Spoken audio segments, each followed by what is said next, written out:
Dictation number 28. Start.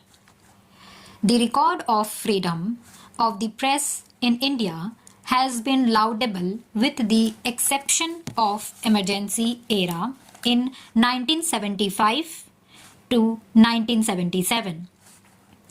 Indian Constitution does not specifically mention freedom of the press, but freedom of expression under Article 19 has been interpreted by the courts to include freedom of the press.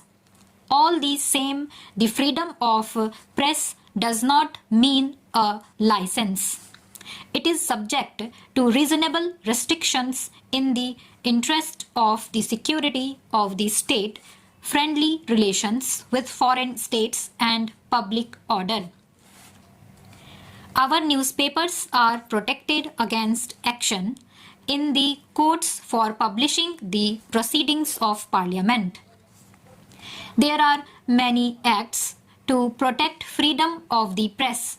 However, there is no law that restrains the press from publishing information which may be considered as an invasion of the privacy of private citizens. Indian newspapers generally recognize citizens' rights to privacy. Then there is the Press Council of India that was established in 1966.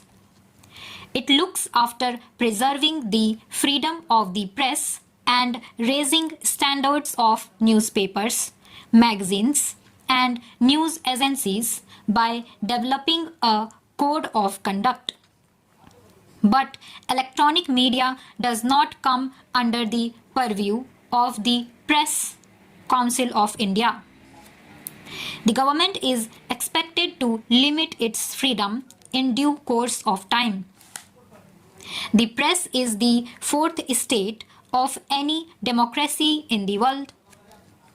Free press is a reflection of public opinion and also the plans, policies, and programs of the government. Press is like a barometer.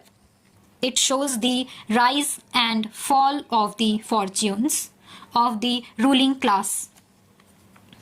No doubt, free press builds the bridges of understanding between the people and the government. The press is supposed to expose the misdeeds of the government through fearless and impartial expression. The press should not play in the hands of a particular political party to reap financial benefits. It is often seen that press has lost its credibility just as judiciary has lost its credibility in the eye of the public. It is charged against the press that they plant stories to destabilize a government at the behest of opposition parties. Even the press is alleged to be playing in the hands of foreign countries. If freedom is the breath of healthy press, a healthy press is the basis of a healthy democracy.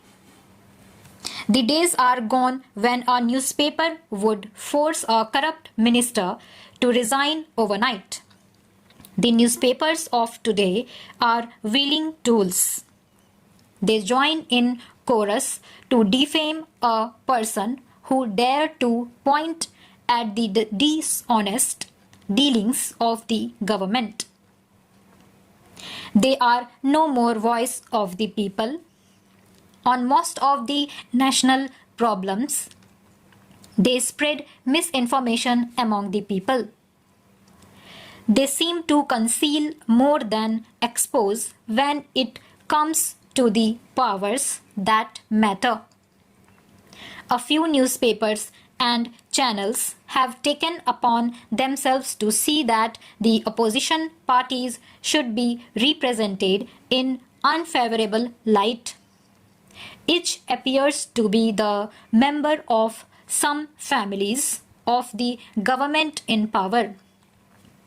They never question the apparent motivated investigations of the premier agencies.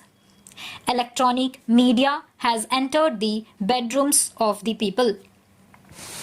Trial by media is at once a function of an accuser, a prosecutor, and a judge. The victim dies a social death long before the decision of the court. The general perception of the people is that the fourth pillar of democracy alone is preventing the government from sagging. Our press is not only free but enjoy license to write arrogantly, advising the ruling party how to win elections.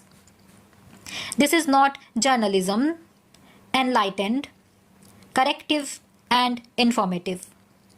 Apart from the editorial, we read for views of the press. Their headlines and bylines exhibit worst kind of prejudiced reports. We do not have illustrious journalists of the past, free, frank, and fearless. Freedom of press should not be considered as a license to write and say anything against anybody. A free press is supposed to provide free flow of knowledge. Even a free press is supposed to have its code of ethics and conduct. They must not act against the national interests. It is misconstrued that press is omnipotent. It must not indulge in witch hunting. Instead, it should provide free and impartial knowledge and healthy criticism of the activities of the politicians. It must not indulge in yellow journalism and character assassination. The role of Indian press has been praiseworthy and it has done a remarkable job in exposing scams and scandals in defense and other deeds. But the dubious kind of journalism, such as Tehelka, erodes the credibility of the press.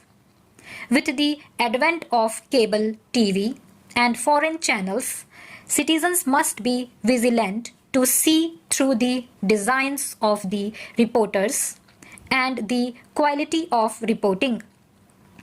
Just as press needs to be vigilant, the public should also be discriminatory in analyzing the truthfulness of the news or otherwise.